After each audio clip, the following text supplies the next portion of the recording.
Halo, jumpa lagi dengan warkore channel. Bagaimana kabar kalian semua? Saya harap tetap baik-baik saja, tidak kurang suatu apa. Dilancarkan segala urusan dan rezekinya, amin. Pada video kali ini saya akan mereaksi pengakuan jujur seorang bule tentang negara kita tercinta, Indonesia. Dia adalah BULE BARBIE dari Jerman. Tanpa berlama-lama, langsung saja kita cek videonya.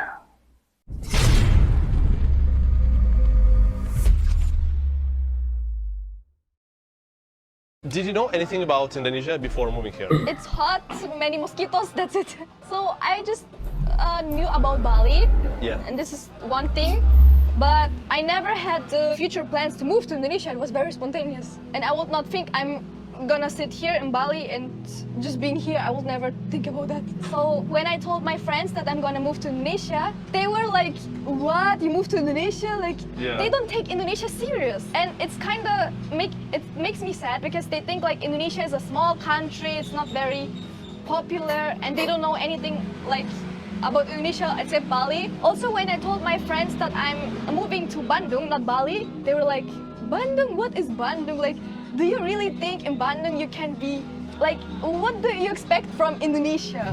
This reaction I got a lot. Also, like, some old friends, what, you go to Indonesia? This is just a small country. Like, they underestimate Indonesia a lot. They just think about Bali, but I think Indonesia is such a huge, big country, and there are many good places, like not only Bali, but there are also like Lombok, so many good places like Jogja. I was also visiting Jogja, and they're all beautiful. Have you been to Asia before moving to Indonesia? No. So first time, Yeah, and first right time. away to Indonesia. What was your first impression? So did you have any cultural shocks? Maybe Maxim, do you know the toilet? Like this, how to say? We call it Jungkook toilet. Just a hole in the Exactly. in the floor. Exactly. Yeah. So in German, I never had this experience to Yeah.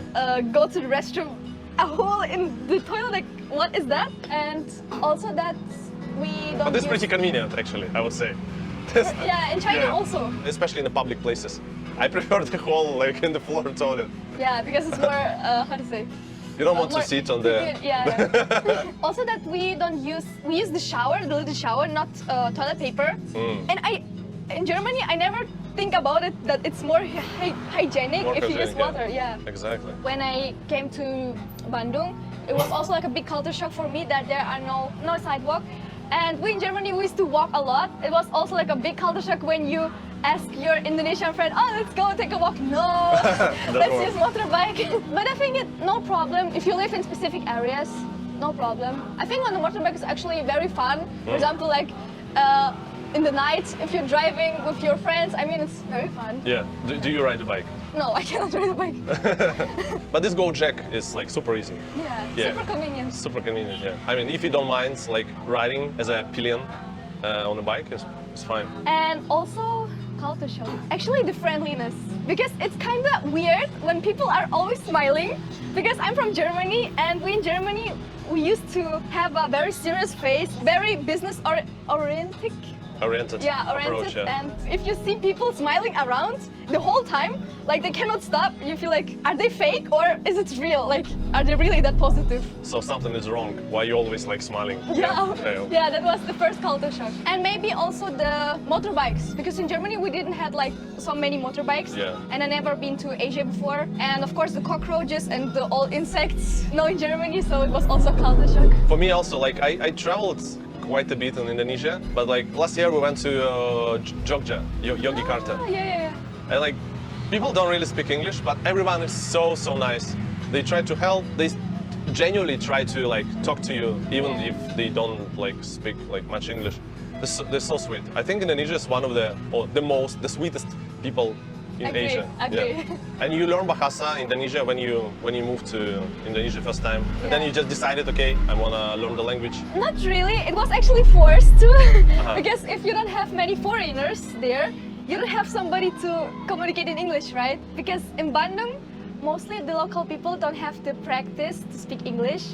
So you must learn Indonesian to communicate with them. So you need to learn Indonesian language to build friendships and so on. So for you now, like speaking in Bahasa Indonesia is like easy, so you're fluent? Yeah, it's very easy. So even like easier than speaking in English? Yeah, I think both, like, but both, I think both is Indonesian more because I'm living here for 3 years and I was never in England or America or some countries where you have to speak English. So yeah. Indonesian is more better. Oh, that's so cool. How people react when you like, because you're blonde, you look different from majority of people, especially in Bandung. In Bali, it's okay, Yeah. but back there maybe not. How people react when you start like speaking in Bahasa? They're shocked. Yeah. Even there are like some funny stories. Even I just ordered Gojek. Like Gojek is an application to order motorbike or taxi. Yeah. And you texting with them in Indonesian, like very fluent, very local, using the local language, the slang words, I would say. And then they arrive with the motorbike, like, wait, you're a foreigner? So they didn't expect like a foreigner to speak Indonesian, and also they're very proud that a foreigner can speak their language. So Right. mostly this is the reaction. Can you say in Indonesian why you love this country? Aku bener-bener suka banget sama Indonesia karena ya seperti aku udah bilang pakai bahasa Inggris, aku suka banget karena orang-orangnya ramah banget, terus makanannya juga enak-enak semua, tempatnya juga bagus dan banyak pulau, bener-bener banyak pantai, semuanya sempurna. When you learn the Indonesian language and you also learn the bad words, I think Indonesian people find it so funny. For example, like anjing. Yeah. It means actually dog, but it's a bad word in Indonesian. So if you say like, "Hey anjing," Indonesian people will laugh because it's a bad word. Now you're a celebrity, so they probably treat you differently. But let's say if someone doesn't know that you are like you have social media following, European girl, but you speak Indonesian, you think they treat you like in different way versus how they would treat like their local friends? Yeah, I think of course maybe not in Bali, but in other cities like Jakarta or anywhere else. Even before, when I just moved to Bandung, because I didn't move to Bali, right? I moved to Bandung and I was not famous at all, but still people treat you very nicely. Even you cannot speak Indonesian, you speak of them English, but they treat you very nice, very welcome, with hospitality. And even some people on the street asking you for pictures. I think even you cannot speak Indonesian, but the fact that you are in some small cities in Indonesia, for example like Garut or Semarang, they treat you just different. Do you know any stereotypes about foreigners from Indonesians? Like what normally Indonesians think about foreigners? There is a special word, yeah, for foreigners here. Bule. Bule. Yeah. I think the first stereotype is that foreigners don't go shower. Foreigners don't go shower. Yeah. Wow. Okay. So Interesting. because most Indonesian people, they go shower like 5 times in a day. Oh, okay. So when they see a foreigner, they think that their armpits are stinky. This is the first stereotype. And the second stereotype is that all white people are rich. But I think it's a common thing. But yeah, we have to say the truth, not all white people are rich, even if they come to Indonesia. And like bule, it has a positive connotation or negative, or it's neutral, like the word itself. I think it just means like foreigner, white foreigners. Yeah, just white foreigner. Yeah, just white. I think people from other Asian countries, they will not call bule, but just European white people, bule. Yeah. What's the biggest difference for you, like the life here in Bali versus Bandung? To be honest, of course the expenses are different. In Bali, it's double expensive than Bandung, of course. Also in Bandung, it's much more colder, so if you like to go outside and you don't want to get sunburned, I think Bandung is a very good place. Also, I would say that in Bandung, I would not recommend to wear open clothes because mostly people are there Like religious, very religious, so I would not recommend like tank top with shorts. I would just not recommend. This would be appropriate? Oh, this would be still okay. This is fine, yeah. Yeah, this was okay, but I mean like very... Not like, the top, like a lot of girls in Bali, just top and that's it, yeah. Bikini and shorts. Yeah. Yeah, people will accept, but it's not very polite, I would say. Yeah. Also, I think in Bandung, people are more nicer to foreigners, kind of, maybe, because in Bandung, there are not many foreigners, right? Yeah. And we know in Bali, there are a lot of foreigners also that making a lot of trouble in Bali. Correct. So the local people are also kind of annoyed from the foreigners that making so much trouble in Bali. So just because there are not many foreigners in Bandung and they don't make much trouble, so they are treating foreigners a bit nicer. Did you feel safe in Bandung, like as a young girl? Is it like normally safe, you think? very safe. Yeah. To be honest, not like in Bali. To be honest, in Bandung, it's so safe. Literally, I could go out alone. People are just so respectful, and it's kind of different like in Bali. In Bali, it's many clubs and many, sorry to say, many people who are taking drugs or drinking alcohol. In Bandung, nothing like that. So clubs are also not very popular in Bandung. So me as a girl, me as a woman in Bandung, I feel so safe. Here in Bali, I have to have my mom or my sister, somebody who accompany me like everywhere. So you mentioned that your outfit should like fit the norm of society. What else you're not supposed to do like Indonesia as a foreigner? What you don't want to do? Don't tell people straight to their face that you don't like them, or don't tell them just straight to their face or shout at them. Because most Indonesian people, they're like very, very friendly, very nice. And even Indonesian people, if they would not like you, they will never tell you straight into your face that they don't like you. They would rather gossip with their friends about you, but never tell you straight. So if you as a foreigner, we in Germany, we used to shout at people or like, you did this wrong, like very straight to their face. And I'm sure people are very sensitive about that, so rather you just let it be. And this is the first thing. But is there the way to explain them if you don't like, I don't know, the service or something? Is there a way, the polite way to explain that you're kind of not happy with what's going on? Oh yeah, sure. You can just point it out like in a very nice way. Yeah. But if you're getting, how to say, very angry, they will leave. Just be respectful, have tolerant, like being tolerant, and yeah, that's it. And people will accept you like the way you are. Do you think Indonesians are emotional people? Very, very. To compare to German people who are very strict, serious face, and mostly, even a relationship in Germany, if you build a relationship with a German guy, they're not very romantic in that kind of way, and German guys are, just be honest, like German guys are not very romantic in that way. So Indonesian guys, or Indonesian people in general, they're very emotional. So if you are sick, they will try to help you, they will have pity on you. In Germany, if you're sick, okay, but you didn't come to work, I will fire you. Does it work like, let's say, relationships between the local Indonesian guy and a foreign girl? I think yes, of course. Yeah? I think so, because especially German. I don't know about Russian, but I think also Russian, because Russian people have also like this tradition that the woman is at home and is raising the kids and the man goes to work. I think in Russia, yes, but in Germany, it's different. German guys likes to have an independent woman which is working, which is not really raising the kids. So the relationship between the kid and the mom is not very close. As in Indonesia, I have to say that Indonesian mom and their child have a very good relationship. In Germany, it's not very common. And also like in German guys, they love to have a woman, as I said, independent and is working, hardworking, and is on their own. And the German girls, they say, for example, that they don't want flowers or they don't want this kind of relationship.